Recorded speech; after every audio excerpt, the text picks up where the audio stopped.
Hey, salut tout le monde, c'est Eric de Jouer Solo et aujourd'hui je suis super excité parce qu'on commence notre première aventure dans D100 Dungeon. Donc ceux qui ont manqué la première vidéo dans laquelle j'ai créé le personnage, allez voir ça.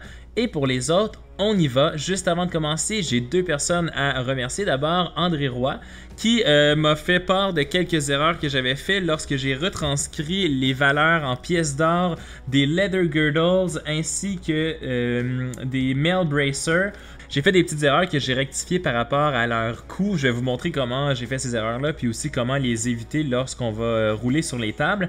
Et on va aussi prendre les suggestions d'André, c'est-à-dire le nom de notre personnage qui, je vous rappelle, est un Warlock Halfling, c'est Theodwyn Fairfoot. Donc Theodwyn Fairfoot part à l'aventure et c'est super drôle parce que c'est un Halfling Warlock avec une Claymore qui est une énorme épée. Et la deuxième personne que je voulais remercier parce que j'ai trouvé ça très drôle, c'est Frédéric Masson qui nous fait part de sa vision de notre personnage qui au final c'est un petit peu l'équivalent d'un nain de jardin avec une brochette pour le barbecue littéralement.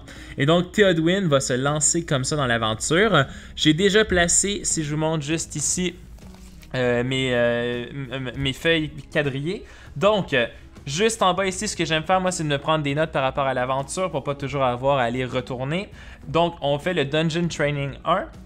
On va toujours enlever 40 à nos roulés sur la table des Encounters.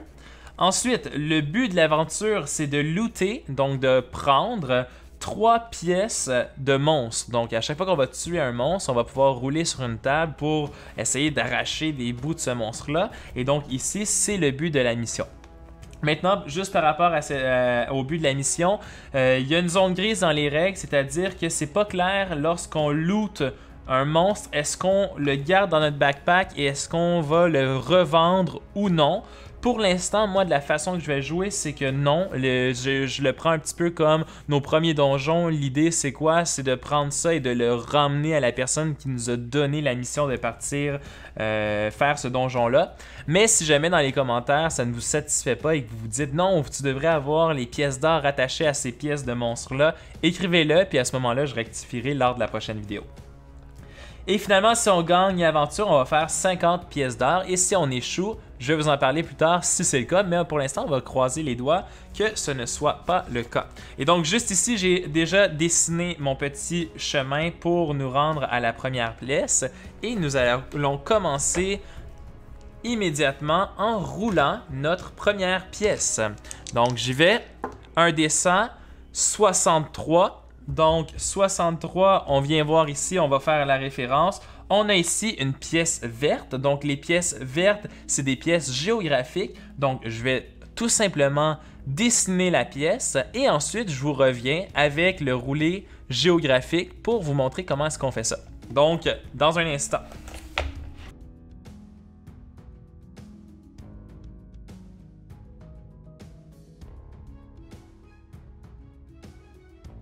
Donc voilà, j'ai dessiné ma pièce ici. Moi, ce que j'aime faire, c'est effectivement de prendre des crayons de couleur et de faire juste comme ça des petites barres par 3 là, pour essayer de mettre ça un petit peu plus beau, un petit peu plus joli.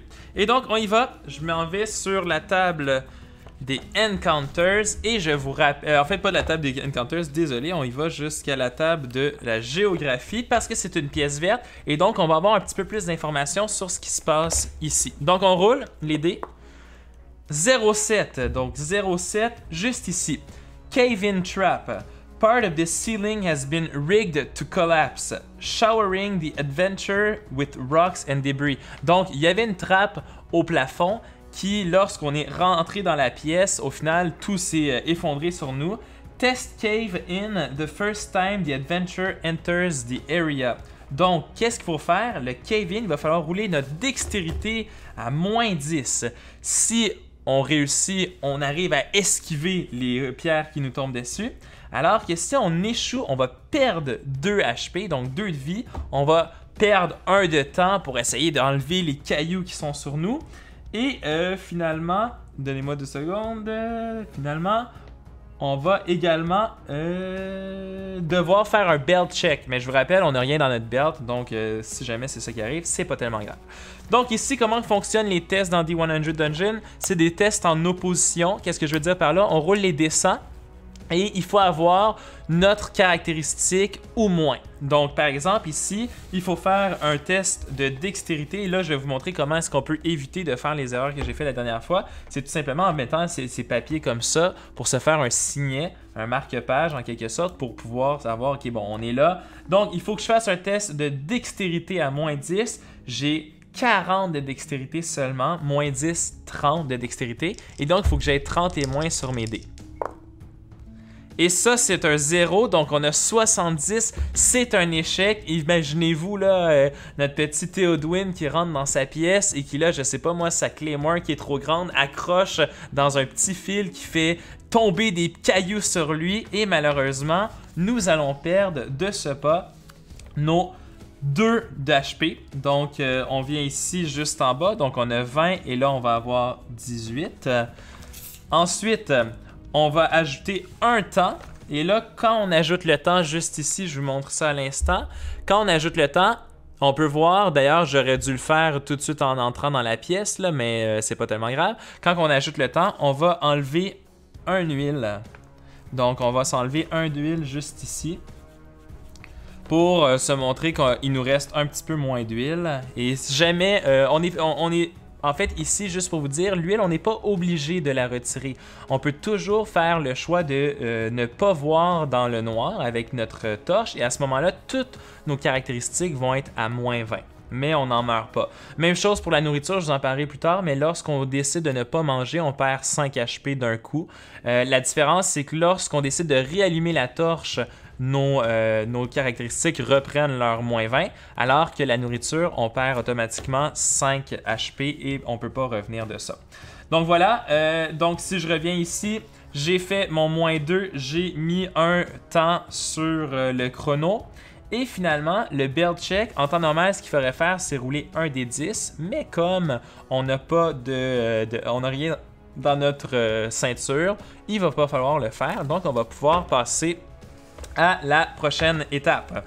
Donc ici, comme on a vu, on a eu des débris, et là, moi, ce que j'aime faire dans ces temps-là, par exemple, je sais pas, moi, c'est de faire comme des petits points ici pour montrer qu'il y a eu des débris qui nous sont tombés dessus. Donc, voilà. Maintenant, lorsqu'on a déjà fait ça, c'est assez simple. Ce qu'il va falloir faire, c'est on va pouvoir tout simplement regarder dans la pièce, trouver est-ce qu'il y a quelque chose dans la pièce. Et lorsqu'on fait ça, on va faire un test. Et si ça réussit, on va trouver des choses. Si ça ne réussit pas, on ne trouvera rien. Si ça réussit, on va marquer par un S. Et si, et voilà, en fait, que ça réussisse ou non, on va marquer le tout par un S, un search. Et si jamais c'est ce qu'on veut faire, il va falloir aller sur la search table. Donc, en gros, la search table, c'est quoi? C'est juste ici. Donc, ça nous montre lorsqu'on est dans des pièces. En fait, c'est dans les règles. Je pense que je l'ai sur mon petit carton, mais je vous le montre juste ici.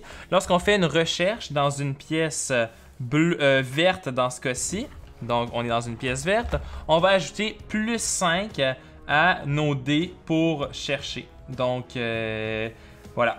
On roule un dé 100 et sur la table F. Donc là, en fin de compte, on a le choix, est-ce qu'on veut vraiment faire une recherche ou non? Le but de la recherche, c'est de trouver des trucs, etc. Mais ici, dans ce donjon-là, on n'en a pas vraiment besoin parce que notre but, c'est de trouver des créatures. Donc, je pense qu'on va laisser faire la recherche juste ici pour le moment. Et à la place, on va passer à la prochaine phase. Lorsqu'on a ouvert cette pièce-là, on est chanceux parce qu'on a trouvé 3 corridors. Donc, on peut vraiment aller dans tous les sens et il n'y avait pas de porte. Donc, encore une fois, c'était une chance. Donc, si on vient ici à nos tours, ça va? Techniquement, il aurait fallu que je shade in le time track une fois de plus parce qu'on est entré dans la pièce. Donc, une fois pour être entré dans la pièce, on a allumé notre torche. Une deuxième fois parce qu'on a eu un ébouli de roche sur nous juste ici.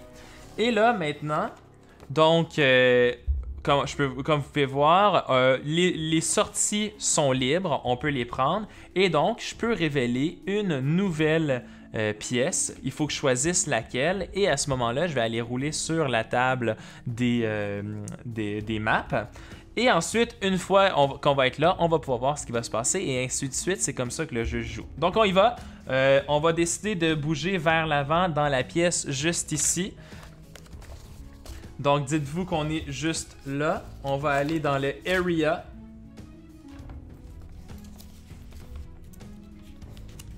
Donc, encore une fois, on roule un des 100. Et là, on a 64. Donc, on se souvient 64. Je vais juste les mettre comme il faut ici. Parfait. 64, qu'est-ce que ça nous donne? Oh, là, on est dans un cul-de-sac, mes amis, et dans une pièce jaune où il n'y a absolument rien. Donc, j'y vais, je dessine ça et je vous reviens dans 2 secondes.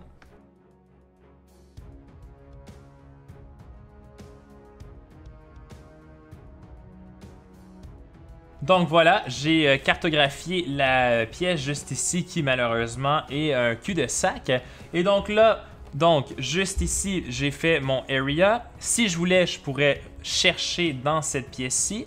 Malheureusement, comme je vous dis, pour cette quête-là, moi, mon but, ce n'est pas de chercher, c'est de trouver des créatures. Donc, je ne le ferai pas encore. Je le ferai peut-être plus tard pour vous montrer comment fonctionne la recherche. Mais à la place, donc, je vais passer au prochain Time Track. Donc, juste ici, je m'ajoute encore une fois un Time Track. Et là, qu'est-ce qui se passe? On va ici, je vais vous montrer ça sur la fiche de personnage. J'essaie de vous montrer ça ici. Donc, on a ici une petite épée avec un nombre 4. Donc, qu'est-ce qu'il faut faire? Il faut rouler un des 10 pour savoir, après tout ce temps qu'on a passé, on a fait tomber des oubliés, etc. Est-ce qu'il y a des créatures qui nous ont entendus et qui s'en viennent nous attaquer? Et donc, on roule, et encore une fois, c'est un test en opposition. Si je roule 4 et moins, il y a effectivement des créatures qui vont venir nous attaquer. Donc, j'ai roulé 6, il se passe absolument rien. Les éboulis, c'est du normal, c'est la norme dans un donjon. Donc, ça l'a pas fait sortir aucune créature de leur tanière. Et donc, ça, c'est fait. Maintenant, donc, j'ai déjà mis la coche sur le time track. Et là, il faut que je choisisse une sortie. Et comme je suis dans un cul-de-sac, je vais choisir la sortie juste ici. Et je reviens donc sur mes pas. Donc voilà. Maintenant, qu'est-ce que je peux faire? C'est essentiellement rechercher encore une fois l'endroit juste ici. Et là, donc, qu'est-ce que je vais faire? Je vais laisser faire. Je pense que je ne vais pas rechercher encore une fois là parce qu'on va éventuellement manquer de temps. Et si on veut que ça nous coûte le moins cher possible, cette première aventure-là, pour avoir le plus de pièces d'or à notre disposition pour les prochaines aventures, on ne perdra pas trop de temps pour ne pas avoir trop d'huile à racheter. Donc voilà, je suis venu ici, donc c'est déjà en place. Je ne recherche pas et encore une fois, je vais m'ajouter un de temps comme cela. Donc, le time track a été rempli. Ensuite, où est-ce que je vais aller? À gauche ou à droite? Et je pense que je vais aller à gauche ici. Et lorsqu'on décide d'aller, par exemple, vers la gauche, il faut littéralement faire une rotation avec notre papier parce qu'il faut toujours respecter, en gros, le sens de ces endroits-là. Donc, ça va, j'ai fait mon time track, j'ai choisi ma sortie, il n'y a pas de porte et donc, on y va, on va rouler sur la table des cartes. 72. Donc 72, si je vous montre ça juste ici, on a finalement, on a une pièce où il va y avoir des ennemis. Donc vous voyez ici, c'est cette pièce-là, 72. Je la dessine et je vous reviens dans 2 petites minutes.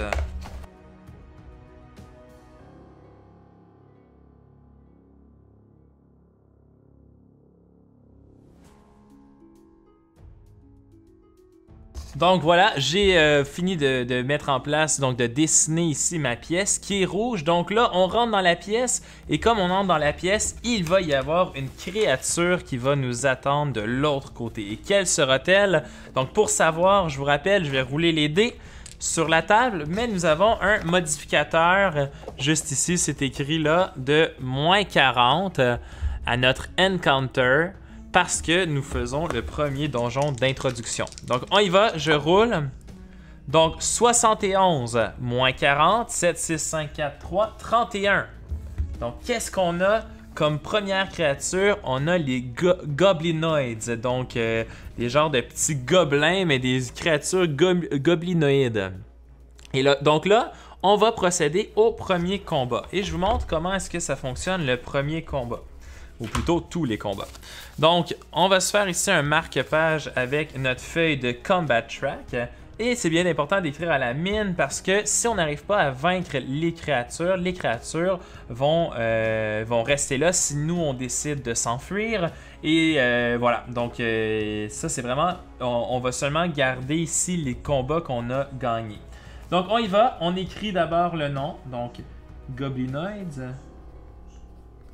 Ensuite, il a un AV, un Attack Value de 25. Donc pour toucher, le Goblinoid va devoir absolument rouler 25 et moins, donc c'est pas très fort. Il a une défense de 0. 0, ça veut dire qu'à chaque fois qu'on fait du dégât, il ne va pas réduire le dommage. Il fait un dommage de moins 2, donc quand on va rouler le dé de dommage, on va réduire son roulé de 2. Ensuite, ils ont respectivement 3 et 2 points de vie. Ils vont nous donner la table I et W. Donc, lorsqu'on va vouloir aller chercher des trucs, on va avoir la table IW. Et finalement, ils ont une habileté qui s'appelle Pack. Et là, je vous explique l'habileté Pack. Et si vous voulez, toutes les habiletés sont ici sur ma petite feuille de référence d'habileté des monstres. Mais donc, Pack, qu'est-ce que ça veut dire? Ça veut dire en gros qu'on a fait face à plusieurs ennemis et qu'ils se tiennent en meute. Et en gros, qu'est-ce qui va se passer? C'est quand on va se battre, comme ici, contre 3 goblinoïdes, pour chaque goblinoïde en vie, sauf l'attaquant en quelque sorte, on va avoir un plus 5 de AV. Donc, ce que ça veut dire, ça en gros, c'est qu'ici, comme on a 2 goblinoïdes de plus que celui qui attaque, il va commencer avec un plus 10 de AV d'attaque. Donc si on regarde, at the start of each combat round, each monster still have beyond the first add plus 5 AV. For instance, if an encounter has 4 monsters, on ajoute plus 15. When an adventurer deals damage, donc quand on fait du dommage, il faut absolument enlever les dommages en ordre. On ne peut pas choisir par lequel on commence. Et finalement, ben voilà, donc c'est tout. En gros, il va vraiment falloir battre le premier à 3, le deuxième à 3 et le troisième à 2. Donc, on prend notre fiche de personnage juste ici. On va mettre de côté le livre des encounters. On sait qu'on se bat contre des goblinoïdes. Donc, on a notre fiche de personnage. Et là, je vais quand même vous montrer comment fonctionnent les combats en termes de combat rounds. Donc, les combat rounds vont fonctionner de la façon suivante. Donc, la première chose qu'on va faire, c'est qu'on va rouler la réaction des monstres. Donc, vous voyez ici, on va rouler un des 10 et ça va nous donner quelle est la réaction des monstres. Donc, on y va. Donc, un des 10... Ah, non, j'en ai roulé 2, pardonnez-moi. Un des 10, on a roulé 3. Donc, si on vient ici, 3, Monster will attack as normal. Donc, il n'y a aucune réaction des monstres. Donc, j'imagine, on entre là avec notre Claymore et les monstres sont là, prêts à nous attaquer, les petits gobelins. Donc, voilà. Donc, ça, c'est la première étape. Ensuite, la deuxième étape, il faut déclarer qu'est-ce qu'on va faire. Il y a 3 choses qu'on peut faire techniquement. On peut bloquer des monstres qui tentent de s'enfuir. Si on avait roulé par exemple la réaction des monstres qui allaient tenter de s'enfuir, on aurait pu rouler pour les bloquer. On peut rouler pour attaquer. Et finalement, on peut, pas rouler, pardon, déclarer d'attaquer. Et finalement, on peut déclarer nous-mêmes vouloir quitter le donjon. C'est important, petite règle, on ne peut jamais faire des combats sans armes dans ce jeu-là. Donc, si jamais à un moment donné, vous perdez votre arme parce que vous avez pris trop de dommages avec votre arme, malheureusement, vous ne pouvez pas fuir. Donc, nous, on va déclarer que nous allons attaquer sur ce premier tour-ci. Et donc, c'est assez simple. Ce qu'on va faire, c'est qu'on va rouler, maintenant, on va rouler notre caractéristique pour savoir qu'est-ce qu'on va, si on va leur faire du dommage. Donc, on roule un des 100 Et je vous rappelle qu'on a une Claymore. Toutes les attaques qui se font avec des armes en mêlée utilisent la caractéristique Strength, donc la force, et toutes les armes à distance utilisent la caractéristique de dextérité. Donc si on y va, il faut rouler 45 et moins. Donc on a roulé 64. On frappe avec notre Claymore qui est beaucoup trop grande pour nous et on perd le pied. Et malheureusement, on n'arrive pas à atteindre la cible. Donc, malheureusement, pour nous, on va éviter le quatrième point du combat round qui se trouve à être les dés de dégâts et où est-ce qu'on frappe. Et finalement, c'est le tour des goblinoïdes de nous attaquer. Et donc, les goblinoïdes roulent. Ils ont roulé 45 et je vous rappelle, les goblinoïdes ont 25 plus 10, donc 35. Donc, ça ne fonctionne pas. Ils ne vont pas faire de dommages. On recommence. Donc, c'est aussi simple que ça. On recommence. On roule un des 10 pour savoir leur réaction. J'ai roulé 3 qui a tourné pour un 5. Mais dans tous les cas, c'est la même chose. Donc, 3 pour un 5. Les monstres vont faire une attaque normale. Donc, on y va. On déclare une attaque. On roule. Et là, il faut rouler moins de 45. 57. On ne touche pas. Est-ce qu'il touche avec 35? 16. Donc oui, les goblinoïdes nous attaquent et arrivent à mettre le premier coup sur Théodwyn Fairfoot. Nous allons nous en rappeler. Donc avec leur 16, maintenant ce qu'il faut faire, il faut essentiellement rouler un des 10 et un des 6. Le D10 va permettre de déterminer où est-ce qu'ils vont nous attaquer et le D6 va permettre de déterminer combien de dommages ils vont faire. Et on roule et donc 4, 4. Donc ici, 4, 4, qu'est-ce que ça fait? On s'en vient juste ici sur la table. Il nous attaque le bras, donc il n'y a pas de modification d'attaque, de modificateur d'attaque plutôt. Et ils nous font 4 de dommages, mais on se rappelle, ils ont un moins 2 de dommages. Et donc, qu'est-ce qui se passe? Là, on a un choix à faire essentiellement. On va prendre 2 de dommages. Donc, on peut soit prendre notre 2 de dommages directement ici dans nos HP, ou bien on peut décider avec notre arme de prendre une partie de ces dégâts-là sur nos Plate Mail Bracers. Et là, ce qui est cool, c'est justement ici, si on va voir, sur notre Plate Mail. Donc, dans ce cas-ci, comme nos Bracers ont une armure de 4 et qui nous ont fait seulement 2 de dégâts, il n'y a aucun dégât qui va passer à travers nos bracers. Donc, on peut imaginer les petits goblinoïdes qui nous attaquent directement sur nos bras et avec nos bracers de plate mail, on est capable de complètement tout annuler le dégât qu'on vient de prendre juste ici. Donc, heureusement, on va subir aucun dégât grâce à ça. Et je vous rappelle là, que les Plate Mail Bracers, on a été chanceux de les rouler en début de partie parce que c'est vraiment pas le cas pour tous nos autres équipements de défense. Donc, ça va pour ça. Maintenant que ça c'est fait, on y va pour la prochaine ronde d'attaque. Donc, on roule un des 10 pour savoir la réaction des monstres. 9. Donc, Monster Damage Last Round, it will escape. Donc, si le monstre avait été endommagé au dernier tour, ils auraient tenté de s'échapper. Mais comme c'est pas le cas, les monstres vont tout simplement nous attaquer. Donc, on y va. Il faut rouler, je vous rappelle, 45 et moins. Et voilà, 33, on fait notre première attaque qui réussit. Donc, qu'est-ce qu'on va faire? On va rouler un des 10 et un des 6. Donc, on a roulé 9 sur le D10 et 3 sur le D6. Donc, si on vient juste ici, sur notre hit location, un 9, ça se trouve à être les jambes. Donc, on a frappé une jambe d'un petit gobelin qui nous enlève 1 malheureusement à nos dégâts. Donc, on a un modificateur de moins 1. Comme on a roulé 3 de dégâts et que notre Claymore nous offre un plus 4, on va faire 3 plus 4, donc 7. Ensuite, moins 1 parce qu'on a roulé sur sa jambe, donc 6, on va faire 6 de dégâts. Et là, voici comment ça fonctionne. On vient ici, 6 de dégâts, ça fait en sorte qu'on arrive à tuer le premier. Ça fait en sorte qu'on arrive à tuer le deuxième et qu'on n'arrive pas à toucher le troisième goblinoïde. Et donc, c'est vraiment la force de notre Claymore, c'est le fait qu'elle fait énormément de dommages, cette épée-là. Et donc, ça, c'est notre tour.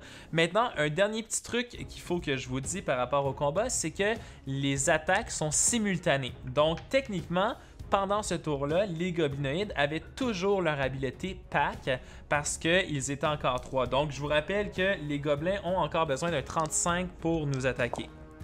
Et ils roulent 42, ça ne fonctionne pas, échec.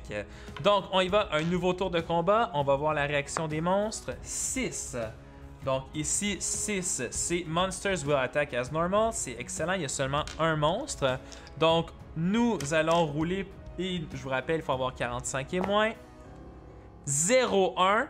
Et là, il faut que je vous dise quelque chose.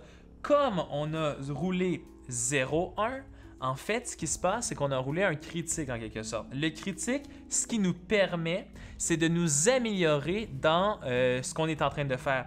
Donc là, ici, j'ai roulé 0,1. Ça va faire en sorte que mon strength, parce que j'utilise ma caractéristique de strength, on va noircir comme ça un petit cercle pour nous dire qu'on s'est amélioré dans nos coups. Donc, on est rendu vraiment à 1 ici sur notre track ici pour ajouter à notre strength. Ça va? Donc, parfait, on s'améliore dans notre strength, on aime ça. On a roulé 1. Maintenant, il va falloir savoir où est-ce qu'on touche et pour combien. Donc, 1 et ici, pour ce dé-là, 1 d'attaque seulement, donc 1 de dégâts seulement. Donc, notre endroit à 1, ça va dire la tête. Donc, on a un plus 3 de dommages. Donc, 1 plus 3, on est à 4. Plus 4 à cause de notre Claymore, on fait 8 de dégâts. Et donc, ce 8 de dégâts-là va faire en sorte qu'on va être capable d'éliminer complètement notre goblinoïde. Et donc, voilà, on a réussi à tuer notre goblinoïde. Et là, ce qu'il faut faire, c'est venir ici. Donc, il faut rouler sur la table IW. Donc, on prend notre livre de règles comme suit et nous allons chercher la table IW.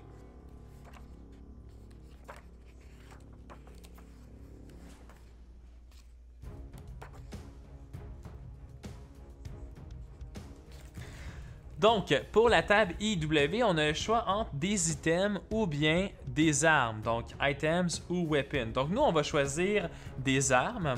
Et pas des armes, plutôt des items, même si ça ne va pas compter pour notre mission. Et d'ailleurs, je vous rappelle, c'est un peu dommage parce que les goblinoïdes ne nous donneront pas de pièces de monstres. Donc, on roule. On a roulé 67. Qu'est-ce qu'on a trouvé avec 67? On a trouvé un money pouch. The pouch contains some gold coin qui nous donne 70 pièces d'or. Donc, en temps normal, ce qu'on pourrait faire, c'est l'écrire ici dans notre backpack, mais comme c'est des pièces d'or directement, je vais les enregistrer directement dans mes pièces d'or sur ma fiche de personnage. Mais juste avant ça, on a une petite reward, donc on a un petit prix qu'on gagne ici pour avoir tué notre premier monstre. Et vous allez voir, on a toujours comme ça des petits prix qu'on gagne après X nombre d'encounters.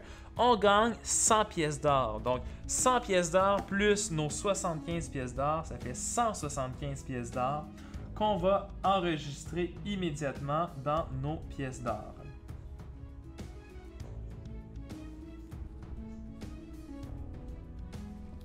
Comme suit. Et donc, on a maintenant 175 pièces d'or. Parfait. Et là, on y va.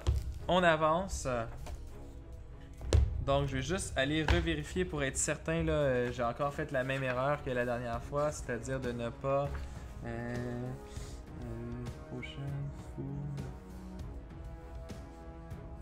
C'est 70 pièces d'or, pardonnez-moi. Donc, c'est pas 175, c'est bien 170. Parfait. Donc, 70 pièces d'or. Super. Donc, maintenant, on est dans cette pièce-ci. Maintenant qu'on est dans cette pièce-ci, un des trucs qu'on aurait dû faire, ou on peut le faire, peu importe, là, si on a une porte dans la pièce. Hein, si je vous montre juste ici, il y a une porte que j'ai mis avec un petit symbole, un demi-cercle qui symbolise une porte. Donc, la porte juste ici, on va devoir aller rouler sur la table des portes pour savoir, en fin de compte, qu'est-ce que c'est? Est-ce que c'est une porte qui est déjà ouverte ou est-ce que c'est une porte qui, malheureusement, est barrée à clé? Donc, on s'en va ici sur la table des doors. Et lorsqu'on va rouler, on va rouler un des 100 et on va voir ce que ça va nous donner. 61. Donc, 61. On vient ici, c'est un trapped locked. Donc, the door is trapped and locked tight. See trap locked doors below. Donc, locked door, donc on va écrire ici, c'est un TL3. Donc, juste ici sur ma fiche d'aventure, je vais le marquer ainsi. TL3. Trapped Lock Door 3. Et donc, ça va prendre une dextérité de 10 à ouvrir. Et en plus, ça c'est une fois qu'on va avoir fait face au trap. Et si ça fonctionne pas, on va perdre un pic et on va perdre en fait, on va perdre un pic, des HP et du temps. Donc voilà. Maintenant, on vient voir ici Trap Lock Doors. Qu'est-ce que ça veut dire? Trap Lock Doors have been trapped and locked for a reason. And keys to this type of door are not left carelessly laying around the dungeon for anyone to find. Donc, les portes qui sont embarrées de cette façon-là, il y a une raison pour laquelle ils sont embarrés et donc on ne laisse pas des clés n'importe où traîner dans le donjon. Et l'aventurier qui essaie de forcer à travers la porte doit d'abord réussir un test dans le but d'ouvrir la porte et d'annuler l'effet de la trappe. Donc, ils doivent avoir évidemment un pic pour pouvoir ouvrir la porte dans leur supply. Et voilà. Où on ne peut pas tenter d'ouvrir la porte. Donc, on vient voir ici, Trap Lock, on va faire un dextérité à -5. Donc, si je viens juste ici... En gros, l'idée, c'est que vraiment la porte est plus complexe à ouvrir et donc on va vraiment devoir être meilleur dans notre jet de dextérité. Et si on regarde, on a seulement 40 dans notre jet de dextérité. Donc avant d'essayer d'ouvrir cette porte-là, je pense qu'on va essayer d'aller voir un petit peu plus loin dans le corridor pour voir qu'est-ce qui se trouverait plus loin là-bas. On n'a pas fouillé la pièce parce que je vous rappelle, c'est pas ça le but de notre quête. Donc, on va continuer un petit peu plus loin dans le corridor. Donc, si on revient ici pour le turn, on a donc quitté la pièce, on est rendu dans les areas, nous avons fait l'area, nous n'allons pas faire de recherche. Et à ce moment-là, qu'est-ce qu'on fait? On va donc dépenser un temps. Et le temps juste ici nous demande de payer encore une fois de l'huile. Donc je m'enlève un d'huile ici. Donc et voilà. C'est fait. Maintenant que ça c'est fait, il faut que je choisisse par quelle sortie je vais prendre. Et je vais essayer d'aller tout droit encore une fois par ici. Et donc comme il n'y a pas de pièce, je vais dessiner la pièce. On va rouler sur la table de la carte. Et nous allons voir ce qui se trouve là-bas. Donc, on y va. 0,2. Donc, 0,2. Encore une fois, c'est une pièce rouge. Donc, c'est une pièce qui, encore une fois, dans laquelle on va trouver des monstres. C'est bon, on veut ça parce qu'il faut absolument aller chercher des pièces de monstres. Et qui a une porte juste ici à droite. Donc, je dessine la pièce et je vous reviens dans quelques instants.